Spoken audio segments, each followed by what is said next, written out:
ঠিক আছে? আর ফ্রিজে রাখা লাগবে না, বাইরে রাখলেই হবে। হ্যাঁ, বাইরে রাখলে হবে, কিন্তু একটা এয়ারটাইট বক্সে রাখতে হবে। প্লাস্টিক র্যাপারে র্যাপ করে রাখলে হয় কি এর সাথে লেগে যায়, তো এতে কোনো ছাতা পড়ার মতো কোনো সিচুয়েশন থাকে না এর গায়ে। ঠিক আছে? তখন কোনো প্রকার ছাতা পড়বে না। কিন্তু ৩ থেকে ৪ দিনের জন্য যদি রাখেন তাহলে অবশ্যই নরমাল ফ্রিজে সংরক্ষণ করতে হবে। একটা এয়ারটাইট বক্সের মধ্যে করে নরমাল ফ্রিজে রেখে দিবেন।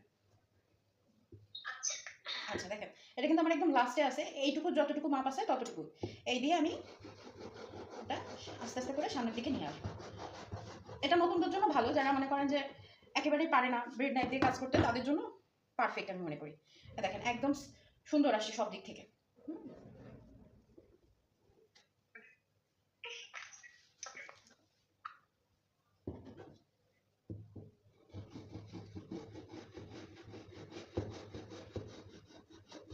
এটা কিন্তু ইসের সাথে লাগাই রেখে কাজ করতে হবে, উঠানো যাবে না, উঠাইলে বেঁকা হয়ে যাবে।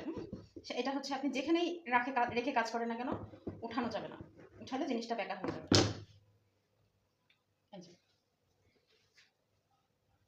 এই যে কেকের মধ্যে এরকম ছিদ্র হয়ে যায় কেন জানেন? যদি চিনি থেকে যায় তাহলে ওই জায়গাটা এরকম ছিদ্র হয়ে যায়।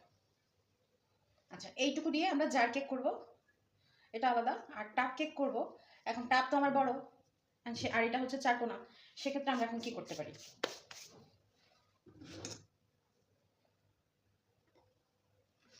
এটা আমরা এই টাবে করবো। ঠিক আছে? এটা হচ্ছে 1 পাউন্ডেরটা। ঠিক আছে? এটা থেকে এইভাবে ধরে এইভাবে কেটে নেব। বেস্ট হয় গোলটাই করলে, টাপ কেক করলে গোলটাই করলে ভালো হয়। আর যখন ছোটো ছোটো মিনি মিনি জার কেক করবেন তখন এইরকম 1 পাউন্ডেরটা আমার খালি ছিল না, যার জন্য আমি এটাতেই করে দিচ্ছিলাম কালকে। ঠিক আছে? এই যে টাপ কেকে দিলেও আপনারা নিচে একটু ক্রিম লাগাই নেবেন, এতে দরকার পড়বে না, তারপরেও লাগাই নিলে ভালো হয়। এই যে হয়ে গেল, এটা হচ্ছে নিচের লেয়ার। আর সাইড থেকে যদি খালি মনে হয় এই যে দিয়ে দিলাম।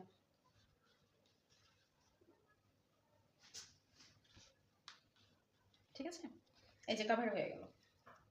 আচ্ছা, এটাকে সাইডে রাখি।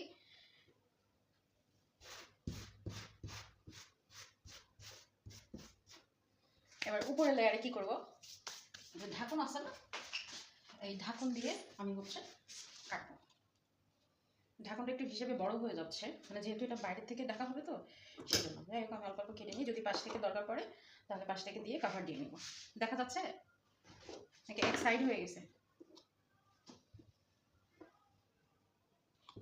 এই যে, ঠিক আছে, এটা পরে ইউজ করবো। এখন আমরা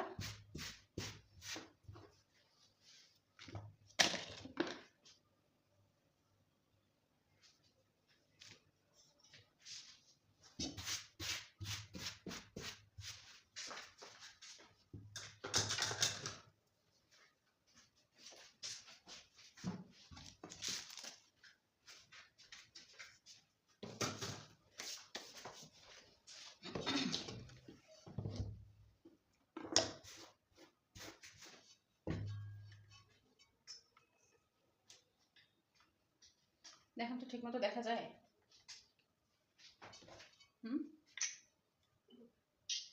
কি আরেকটু উঁচু করে দিব?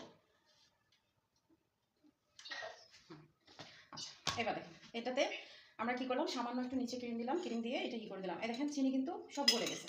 এবার একটু নেড়ে দিব। স্পঞ্জ কেক সুগার সিরাপ না দিলে আপনি টেস্ট পাবেন না। আমরা কিন্তু আগে বাইরে থেকে কেক কিনে খাইতাম। বলেন আপু। সুগার সিরাপ কি গরম? এই সুগার সিরাপ কি গরম পানির সাথে মিক্স করতে হবে চিনিটা? না আপু, গরম পানির সাথে মিক্স করার কোনো দরকার নেই, মানে বাধ্যতামূলক না, আপনার ইচ্ছা। ওটা রেসিপিতে দেওয়া আছে সুগার সিরাপ, ওটা আমি দিয়ে দিব। ওটা রেসিপিতে দেওয়া আছে, মানে সেম ওই যে আপনাদের হচ্ছে সেদিন যে পাউন্ড কেকের রেসিপিটা দিলাম না, পাউন্ড কেকের রেসিপি নিচে দেওয়া আছে না, বাটার 10 গ্রাম। আর সুগার সিরাপ হচ্ছে গিয়ে সুগার সিরাপ তৈরি করার নিয়ম ওখানে দেওয়া আছে 80 গ্রাম পানি 30 গ্রাম চিনি। 80 গ্রাম পানি 30 গ্রাম চিনি 10 গ্রাম বাটার। কিন্তু এই কেকের ক্ষেত্রে বাটারটা হবে না, ঠিক আছে, শুধু চিনি আর পানি। ওখানে আবার বলছে হালকা করে জাল করে নিতে। এখন আপনি চাইলে জাল করতে পারেন, নাও জাল করতে পারেন, ঠিক আছে, আপনার ইচ্ছা। আচ্ছা, এটা আমার আগের ক্রিম ছিল, এই ক্রিমটাই আমি আজকে দিব। এখন আগের ক্রিম ব্যবহার করার নিয়মটা হচ্ছে এমন যে ক্রিম আপনার ফ্রিজে থাকলো, ফ্রিজে কাজ করার আগে বের করলেন, বের করে নিলে এই যে কাজ করার আগে বের করছি বলে এটা কিন্তু এখন বরফ নাই, একদম স্মুথ আছে। তবু এটাকে আরেকটু স্মুথ করার জন্য এটা কিন্তু আমার স্ট্রবেরি ফ্লেভার মিক্স করা আছে, আর যদিও আমি করতেছি ভ্যানিলা ফ্লেভার। এখন ভিতর লেয়ারে দিয়ে দেবো, তো সেক্ষেত্রে এটা কোনো সমস্যা না। হ্যাঁ, এটা কি নরমাল ফ্রিজে রাখছেন? না আপু, এটা ডিপ ফ্রিজে রাখছিলাম, ডিপ ফ্রিজে রাখছিলাম। ডিফে ক্রিম সবসময়ের জন্য ডিফে যাবে। হ্যাঁ, একটা চাপা দিয়ে রাখতে হবে যেন বাতাস না যায়। যে বাতাস যায়নি বলে ক্রিমটা খুব সুন্দর আছে। এই যে আমি একটু স্মুথ করে নিলাম, এভাবে নেড়ে নেড়ে স্মুথ করে এই যে এখন এর মধ্যে দিয়ে সুন্দর করে সমান করে দিব।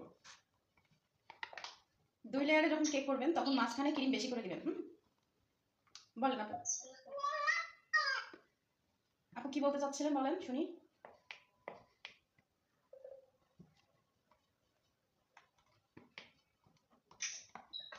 ক্রিমটাকে শুকনো ডিপ ফ্রিজে রাখতে হবে? হ্যাঁ আপু, ক্রিম ডিপ ফ্রিজে রাখতে হবে। আমি ওই যে গোটার মধ্যে করে রাখলাম না, দেখলেন? আমি কিন্তু ওই সাথে সাথে আমি ডিপে রেখে দিচ্ছি, ডিপে রেখে দিচ্ছি সাথে সাথে।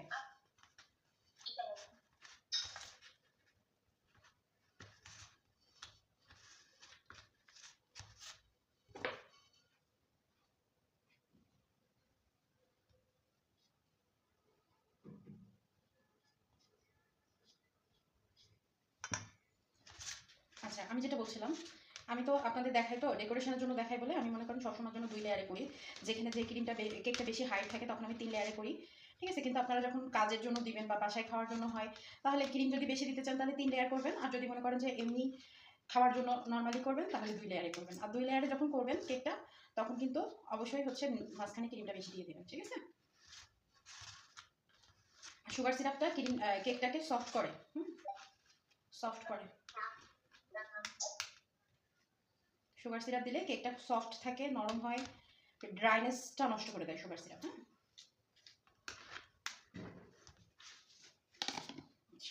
এবার দেখেন, এটা হচ্ছে উপর লেয়ার।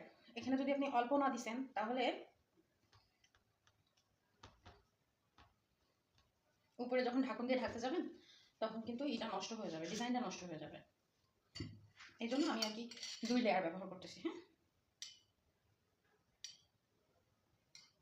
আবার কি কারোর টাপ কেকের অর্ডার যদি থাকে তখন যদি আপনি এরকম 2 লেয়ারে দেন তাহলে কিন্তু সে আবার মাইন্ড করবে, ভাববে যে আপনি তাকে ঠকাই দিচ্ছেন। সেক্ষেত্রে কেক স্লাইসারটা আর চিকন করার অপশন নাই, যতটুকু একদম লাস্ট পর্যন্ত করা হয়েছে। সেক্ষেত্রে ব্রেড নাইফটা ইউজ করে আমি যে পরিমাণে কাটছি তার থেকেও অল্প পরিমাণে কাটবেন, কেটে 3 লেয়ার করবেন, মাঝখানে ক্রিম একটু কম কম দিয়ে 3টা লেয়ার করে দিয়ে দেবেন, ঠিক আছে? আর কেক হচ্ছে ডেলিভারির পরে ডিপেন্ড করবে যে আপনি কতটুকু সুগার সিরাপ দিবেন, কতটুকু দিবেন না। এই যে আমি কিন্তু পুরো দেখেন এখানে কিন্তু কোনো জায়গায় সাদা অংশ নাই, সম্পূর্ণ সাদা অংশটুকু আমি ঢেকে দিচ্ছি। এই যে সুগার সিরাপ দেওয়াতে সব কিন্তু ভিজা হয়ে গেছে, ঠিক আছে? অ্যান্ড ভিজানোর কারণটা কি, সুগার সিরাপ দিয়ে কাভার দিছি, এটা আমার 1 সপ্তাহ আমি রাখতে পারবো। আর কেক ডেকোরেশন করার পরে আপনারা সাথে সাথে এটা ডিপ ফ্রিজে রেখে দিবেন, নর্মাল ফ্রিজে রাখবেন না। নর্মাল ফ্রিজে যদি রাখেন তাহলে সেই কেক নষ্ট হয়ে যাবে, ফেটে যাবে, ঠিক আছে? যেমন আমি একটা কেক দেখাই আপনাদের।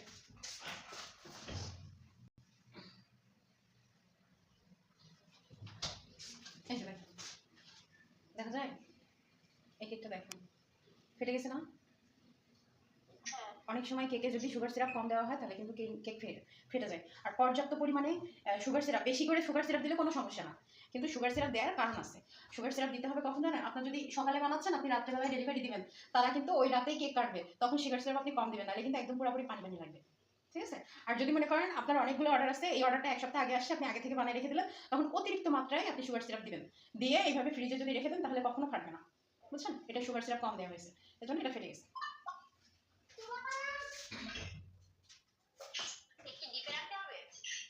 হ্যাঁ, কেক সবসময় ডিপে রাখলে ভালো হয়, সবসময় ডিপে রাখলে ভালো হয়।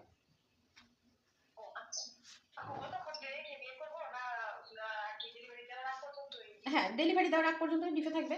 ডেলিভারি পর্যায়ে যখন যাবে তখন ডেলিভারি মানে কারণ যখন নিতে আসবে বা আপনি দিতে যাবেন ওই সময়টুকুতে তো কেক আপনার নর্মাল হয়ে যাবে, ঠিক আছে? কিন্তু আমি যেগুলো করে করে বুঝছি সেই হিসাব করে আমি আপনাদের সাথে শেয়ার করতেছি, ঠিক আছে? এই যে আমি জাস্ট এটাকে নর্মাল একটা লেয়ার দিয়ে দিলাম, আমি এর উপরে ডিজাইন করবো। হ্যাঁ,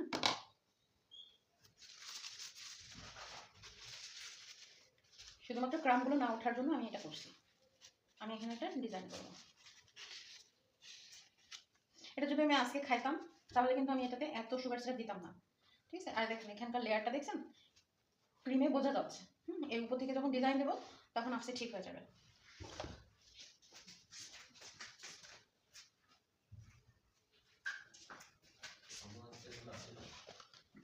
বলতে পারবো না। আচ্ছা, এবার দেখেন এই যে ছোট ছোট কেকগুলো হলে ভালো হয় কি জানেন, যে এই কেকের টুকরাগুলো দিয়েই কিন্তু আপনি আরও কেক বানিয়ে ফেলতে পারবেন। এটা হচ্ছে মিনি জার কেক, এগুলো 20 টাকা করে বিক্রি করি আমি। 20 টাকা করে বিক্রি হয়ে যায় আমার।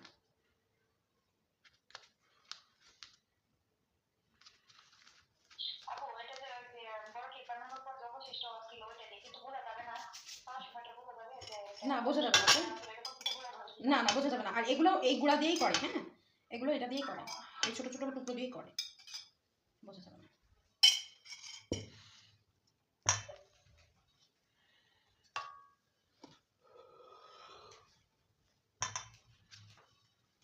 এগুলো স্কুলে বাচ্চারা খায় তো মাঝে মাঝে আমার বানানো লাগে।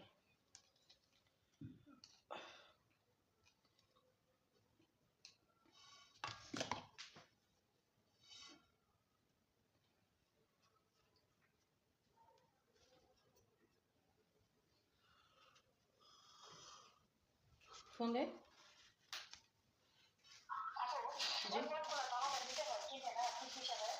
কি আপু এগুলা, এই বক্সগুলো না? হ্যাঁ এগুলো সব হচ্ছে, এটা নিচ্ছিল মনে হয় 5 টাকা পিস, বুঝছেন? আর এগুলো নেয় 3 টাকা করে, আর এগুলো নেয় 1 টাকা করে, না 2 টাকা করে সম্ভবত।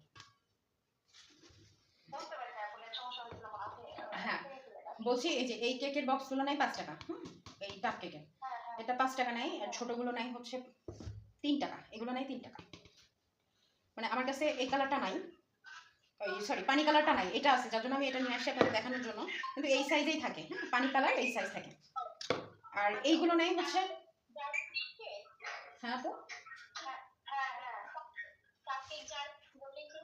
হ্যাঁ হ্যাঁ বললেই, বক্সের দোকানে ওই যে বললেই হবে, বুঝছেন? এটা বলবেন কাপ কেক, এটা বড় সাইজ 1 পাউন্ডেরটা, এটা হাফ পাউন্ড, আর এটা হচ্ছে একদম মিনি কাপ কেক, ঠিক আছে?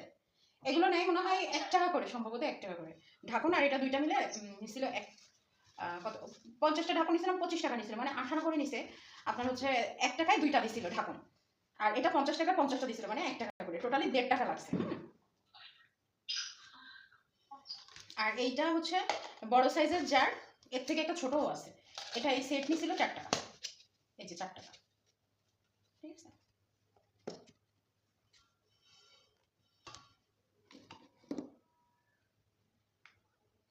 এগুলো আপনি কেকের ওই যে সাইড থেকে যদি বেঁচে যান, তারপরে হচ্ছে মূলত আমরা যখন এমনি পাউন্ড কেক করি তখন তার বাঁচে না, কিন্তু এই যে ছোট ছোট কেকের অর্ডার থাকলে তখন হচ্ছে ওই একটা কেক দিয়েই মনে করেন অনেকগুলো বানিয়ে নিই। এই এটা ডিজাইন করার আগে অবশ্যই ঢেকে নিতে হবে, নাহলে এই ক্রামগুলো সব ডিজাইনের উপরে লেগে যাবে।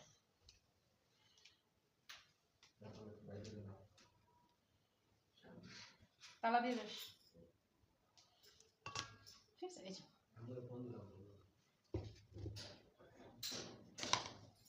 আচ্ছা, এটা হচ্ছে হাফ পাউন্ড বা বান্টু কেক যেগুলো বলে, 4 ইঞ্চি মোল্টের যেটা আছে না, আমি কিন্তু হাফ পাউন্ডের কেক বানাই 5 ইঞ্চি মোল্টে, 1 ডিম দিয়ে 5 ইঞ্চি মোল্টে হাফ পাউন্ড কেক বানাই।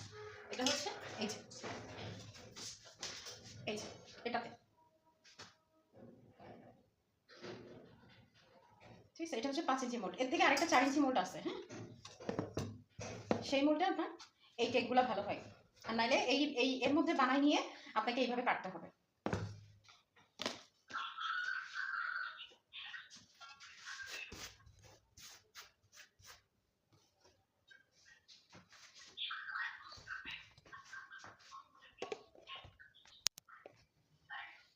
আচ্ছা, এবার করবো জার কেক।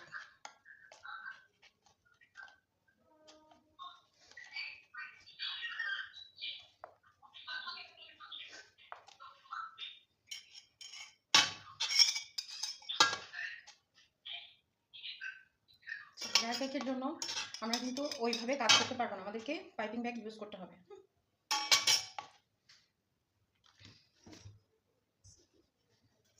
এই যে এটা হচ্ছে পাইপিং ব্যাগ, এটা আমার ইউজ করা না।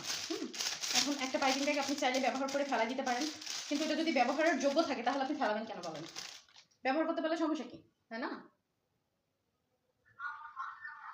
ব্যবহার করতে পারলে আমি মনে করবো যে হ্যাঁ হ্যাঁ অনেকে আছে, অনেকে না, মানে আমি যেখানে শিখতে গেছিলাম উনি তো মানে জাস্ট এক একটা ইউজ করতেছে ফেলতেছে, এক একটা ইউজ করতেছে ফেলতেছে। এটা তো একটা অপচয় আমি মনে করি। আমি যখন একটা জিনিস ব্যবহার করতে পারবো, সেটা ধুয়ে আবার পরে ইউজ করা যাচ্ছে, তাহলে আমার দরকার কি? আর এই ক্রিম তো কোনো অয়েলি ক্রিম না, ঠিক আছে? এই ক্রিম যখন আপনারা ইউজ করবেন তখন বুঝতে পারবেন কোনো তৈলাক্ত ভাব নেই এর মধ্যে, ঠিক আছে? যেমন মনে করেন আমরা বাজারে যে কেকগুলো খাইতাম আগে, এখন তো খাই না, এখন হোমমেড কেক বের হয়ে, মানে অন্য কেকের মান যাদের ভালো, যারা মনে করেন টাকার দিকে চিন্তা করে, তারা কিন্তু ওই দাম দিয়ে কেক খাবে না। আর যারা ভাবে যে না খাবো, ভালোটা খাবো, বাজারে যে নরমাল কেকগুলো হুম, বিক্রি করে এগুলা থেকে হোমমেড কেকের দাম বেশি হয় না? হ্যাঁ হোমমেড কেকের দাম বেশি। আর বাজারে একটা কেকের দাম হচ্ছে আপনার 100 থেকে 200 টাকা করে নেয় 1 পাউন্ড কেক। আর হোমমেড কেক আমি বাসায় বানায় বাইরে বিক্রি করি, পরিচিত যদি হয় তাহলে আমি 500 টাকায় বিক্রি করি, আর যদি অপরিচিত হয় তাহলে 650 টাকায় বিক্রি করি। তাহলে বোঝেন যে দাম কেন বেশি। একটা কেক আপনি বানাচ্ছেন, তারা বানায়, তারা কিন্তু সুগার সিরাপ দেয় না। তাদের একদিনের কেক কিন্তু আরেকদিন খাইতে গেলে গলায় আটকে, ঠিক আছে? হ্যাঁ গলায় আটকে, কিন্তু আমাদের কেক আপনি একদিন কেন 1 সপ্তাহ পরে খাইলেও আপনার কিন্তু গলায় আটকাবে না কখনো, ঠিক আছে? কারণ সিস্টেম আছে। যেমন আমি মনে করেন একটা কেক বানাইছিলাম একজনকে গিফট দেওয়ার জন্য, ধরে গিফট দেওয়া হয়নি, সেই কেক 1 মাস পরে বের করে খাওয়া হয়েছে। টোটালি একদম হাতে ধরে 1 মাস পরে বের করে খাওয়া হয়েছে। সেই কেক যেমনকার তেমন, গরমকালে আধা ঘন্টা আগে বের করছিল, বের করার পরে দেখে একদম নর্মাল হয়ে গেছে। ওই কেক খাইছে, খুব মজা পাইছে, ঠিক আছে? কেক যত ফ্রিজে রাখবেন আপনি টেস্ট তত ভালো পাবেন। মানে এক এক সময়ের টেস্ট কিন্তু এক এক রকম। আপনি ফ্রিজে রেখে খাইলে একরকম টেস্ট পাবেন, আর একদম টাটকা খাইলে আরেক রকমের টেস্ট পাবেন। মানে যখন যেমন খাবেন তখন কিন্তু তেমন টেস্ট পাবেন। দেখছেন আমি ক্রিমটা কিন্তু কেমন দিচ্ছি? এইভাবে ছাড়া আপনি কিন্তু এই জার কেকে ক্রিম দিতে পারবেন না।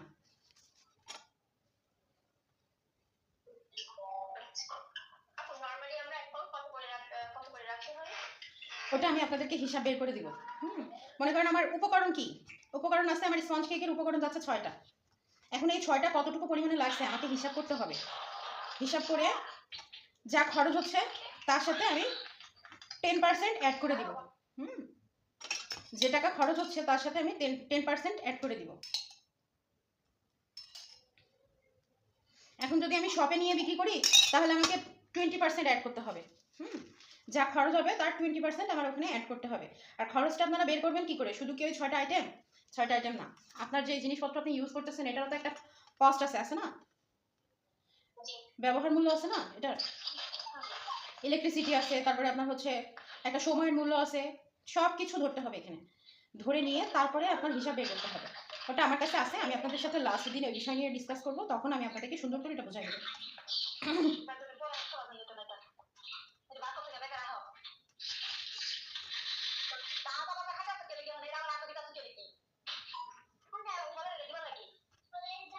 আচ্ছা এই যে যা ছিল আমি এর ভিতরে দিয়ে কাভার দিয়ে দিচ্ছি। হ্যাঁ এখানে একটু বেশি গেছে কেক, যার জন্য সুগার সিরাপটা একটু বেশি দিয়ে দিচ্ছি। আমার এখানে মানে কেক এই যে আমি যে কেকের কোর্স করাই, কোর্স করালে আমার কিন্তু প্রচুর